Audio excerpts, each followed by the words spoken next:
Muy bienvenidos, inefables, a esta nueva partícula del horizonte de los inefables que hemos titulado La Bitácora de la Mente. Soy Benjamín Porras, vuestro psicólogo de confianza, y voy a estar aquí simplemente compartiendo en este primer episodio, donde vamos a estar viendo reflexiones, herramientas, estrategias, habilidades que hemos explorado a través de la historia de los estudios de la psicología, para que puedas vivir con mayor propósito, con mayor felicidad y con más capacidades para hacer frente a las distintas dificultades que la vida nos presenta. Me estaba preguntando estos días sobre qué podría hablarte de manera fluida, sin guión, sin nada, sin ninguna estructura concreta. Y, ¿sabes qué? Quería que fluyese, que fuera algo espontáneo. Y creo que hemos estado viviendo un contexto tan complejo estos días, estas últimas semanas, desde que empezó el confinamiento aquí en España, que realmente creo que valía la pena hablar de eso, ¿no? En estos 2 meses he ido viendo con mis clientes, con mis pacientes, cómo se iba incrementando esa sensación de agobio, ansiedad, angustia, ¿no? Y creo que hay que destacar que hay 2 elementos muy claros que están generando eso. En primer lugar, que nadie estaba preparado para esto. Fíjate que desde 1945, aquí en Europa, en Occidente, no habíamos vivido una experiencia tan dramática como esta, en la que los derechos, las libertades se veían tan cortados radicalmente y a la vez había una crisis sanitaria y una enorme incertidumbre por nuestro futuro económico. Así que, fíjate, ni instituciones, ni gobiernos, ni los adultos, ni los niños estaban preparados ni diseñados para reaccionar de manera fuerte, con una mentalidad de hierro, ante una experiencia como esta. Ahora bien, el hecho de que sea una experiencia nueva, de que sea una experiencia realmente compleja, difícil, no significa que no podamos hacer cosas, que no podamos cambiar nuestra mirada, nuestro paradigma, para afrontar con éxito y con buenos resultados esta experiencia extraordinaria que se está dando en estos días de nuestra era. Probablemente sea la experiencia más bestia de nuestra generación. Y fíjate, el psicólogo Viktor Frankl, que estuvo atrapado en los campos de concentración durante la Segunda Guerra Mundial, en los años del año 39 al 45, prácticamente en Auschwitz. Él era judío, era polaco, era uno de los grandes discípulos de Sigmund Freud, y sin embargo de pronto se ve una experiencia, una situación donde se corta de raíz su vida. Piensa que al final lo que nos lleva a una mayor frustración, a ese despertar de una sintomatología ansiosa y angustiosa, es precisamente que se rompan nuestras expectativas. Las expectativas son aquellas cosas que hemos colocado como metas frente a nosotros, ¿no? En nuestro destino deseado. Y sin embargo, son cosas que inconscientemente no nos damos cuenta que les damos un poder tan fuerte que si no se cumplen esas expectativas, sentimos una profunda infelicidad. Es el atajo más rápido a la frustración. Algo así le ocurrió a nuestro amigo Viktor Frankl cuando de pronto se vio dentro de esos campos de concentración, sin su familia, sin esperanza, en un mundo surrealista, en guerra, hostil. Imaginaos, ¿no? Imaginaos si ha sido dura esta experiencia, imaginaos cómo debió ser aquel relato terrorífico en medio de Auschwitz, en aquel campo de concentración terrorífico rodeado de soldados alemanes con el temperamento frío y la mirada hostil. En aquel contexto, nuestro amigo Frankl se dio cuenta de que podía discernir, podía saber quién de sus compañeros de barracón iba a sobrevivir y quién no al día siguiente. Y no lo hacía por poderes esotéricos ni por artes adivinatorias, sino simplemente porque les hacía una pregunta. Y les preguntaba lo siguiente: ¿qué harás cuando salgas de Auschwitz? ¿Qué harás cuando acabe la guerra? ¿Qué harás cuando toda esta pesadilla termine? Y fíjate que había 2 tipos de respuesta. Algunos de los compañeros de barracón de Víctor le decían: estás loco, no vamos a salir de aquí, no hay nada que podamos hacer. Aquí van a acabar literalmente con todos nosotros.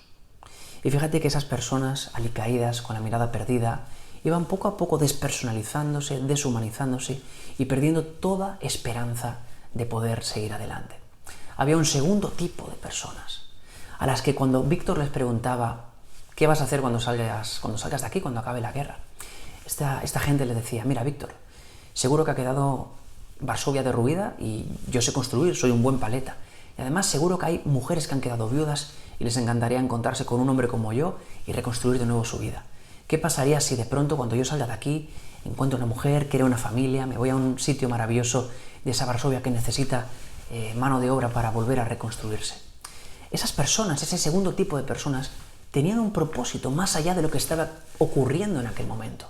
no veían simplemente el problema, sino que sus mentes estaban ya viajando a otro lugar que todavía no había acontecido. Esas personas son las que tienen verdaderamente resiliencia, versatilidad y una profunda adaptación al cambio. Víctor lo supo y él mismo exploró esa posibilidad dentro de sí mismo. De hecho, pasó algo terrible. Faltaban pocos días para que oficialmente terminase la guerra, pero evidentemente los compañeros de barracón de Víctor y él mismo no sabían que la guerra iba a acabar. Lo único que sabían es que los bombardeos cada vez estaban más cerca de Auschwitz. Y el oír esos aviones que bombardeaban zonas cercanas les hizo discernir en esas conversaciones nocturnas entre el hedor pestilente de aquellos barracones. Les hizo discernir que probablemente aquellas bombas estaban siendo lanzadas por los aliados, puesto que hubiera sido surrealista creer que eran los mismos soldados nazis los que se atacaban a sí mismos. ¿Quería decir eso que la guerra estaba a punto de llegar al final? Lo cierto es que era el invierno del 44, Varsovia, 13 grados bajo cero, y Víctor y sus compañeros de barracón profundamente desnutridos. Habían sido conejitos de indias para experimentaciones varias. Y de pronto, ¿sabes qué?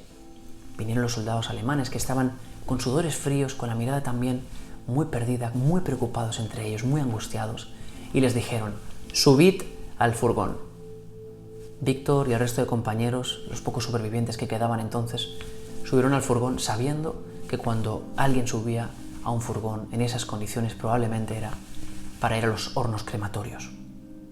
Sin embargo, entraron allí, nadie hablaba dentro de la furgoneta fue tambaleándose por la carretera, ellos no veían nada, no veían hacia dónde se dirigían, y de pronto, en cierto momento, la furgoneta paró, temiéndose lo peor, las puertas se abrieron y los soldados nazis dijeron: «Coged una pala y quitar la nieve del camino». Víctor y el resto de compañeros empezaron a coger la pala y apartar la nieve del camino. Y estaba muy agotado Víctor. Había luchado mucho por aguantar, mantenerse firme, ¿no? Con esa sensación de que nadie puede arrebatarme la libertad de elegir cómo quiero afrontar una situación, ni siquiera esta tan difícil que estaba viviendo. Pero sin embargo, en ese momento, en ese invierno del 44, estaba a punto de perder las pocas fuerzas que le quedaban.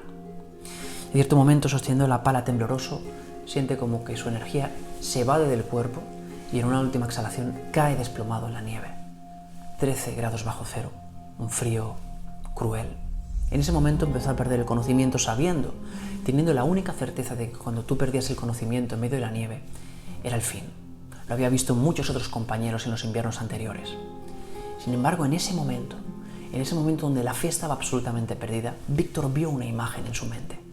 Se vio a sí mismo, bien vestido, años más tarde, delante de una gran audiencia, diciéndoles a ellos, mientras sus ojos expresaban llanto emocionado: «Señores, señoras, les debo dar las gracias porque gracias a ustedes yo retomé las fuerzas para levantarme, ponerme hoy frente a ustedes y poderles decir que de todo se puede salir, que nadie nos puede arrebatar ese último eslabón de energía para hacer frente a cualquier experiencia».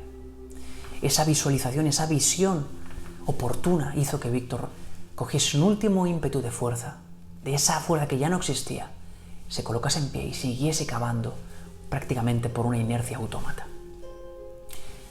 La guerra terminó, Víctor sobrevivió junto con otros pocos compañeros y tardó unos meses en recuperarse y se tomó un compromiso, y es que iba a agradecer ese gran propósito que había aparecido en esa imagen, iba a entregar su vida a cuidar de otras personas y a ayudarles a que supieran que cualquier situación es superable.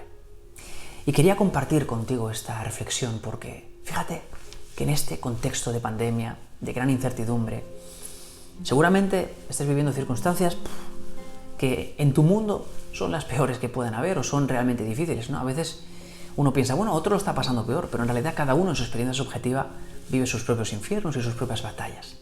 Pero recordemos las palabras de Víctor: pase lo que pase, nadie jamás nos podrá arrebatar la libertad de elegir cómo queremos hacer frente a la vida.